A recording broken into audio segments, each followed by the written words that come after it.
Gabungan Organisasi Wanita atau GOW dalam bulan Ramadan berbagi santunan anak yatim, piatu, duafa, dan lansia serta memperingati Hari RA Kartini yang ke-144 dengan moto saling berbagi untuk meraih cinta ilahi.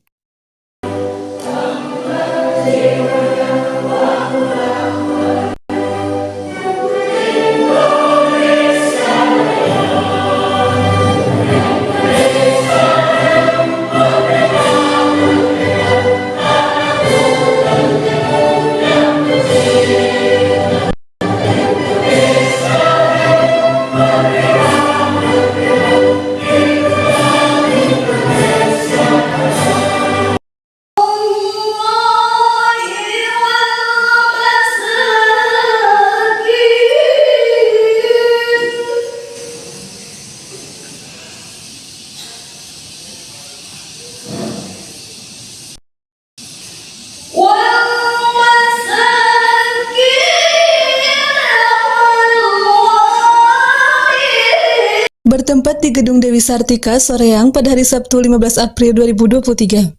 Kegiatan ini menjadi program rutin setiap tahun GOW santunan yang diselenggarakan sejumlah 60 sembako. Khusus hari ini disatukan Hari RA Kartini dengan tujuan bahwa wanita itu sama dengan pria atau emansipasi wanita. Tadi Bayangkari sudah melakukan yang dari Ibu Ketua dari Perip tadi. Ibu tahu Perip apa? Pensiunan abdi, Istri Purnawirawan Istri Purnawirawan Abdi. Dia dan keterangan dari Ketua organisasi sebanyak yang hadir, yang saya hormati, orang tua pendamping, para penerima santunan yang saya hormati dan saya cintai, anak-anak. Menurut Ketua GOW Kabupaten Bandung, Haji Emma Jubaidah mengatakan, kami berharap GOW dari tingkat daerah sampai ke tingkat RW bisa kompak dan semakin sukses. mengadakan baksos yang biasa rutin tiap 1 tahun sekali, mengadakan untuk santunan anak yatim, duafa, lansia. Yang biasanya tiap tahun itu kita keliling ke tiap daerah atau ke tiap kecamatan, anak jalanan. Tapi kalau sekarang kepemimpinan baru itu alhamdulillah kita bisa makan di tempat.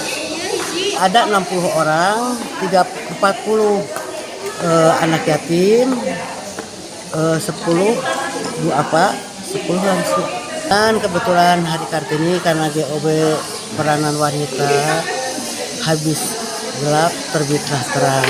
Alhamdulillah kita bisa melaksanakan dalam kegiatan ini sekaligus dalam program kerja GOW tahun 2023. Dari Soreang, Kabupaten Bandung, Hendy Supriyadi, Hadas TV melaporkan. Kami keluarga besar Gabungan Organisasi Wanita Kabupaten Bandung mengucapkan selamat Hari Raya Idul Fitri 1 Syawal 1444 Hijriah. Minal aidin wal faidin. Mohon maaf lahir dan batin. GOW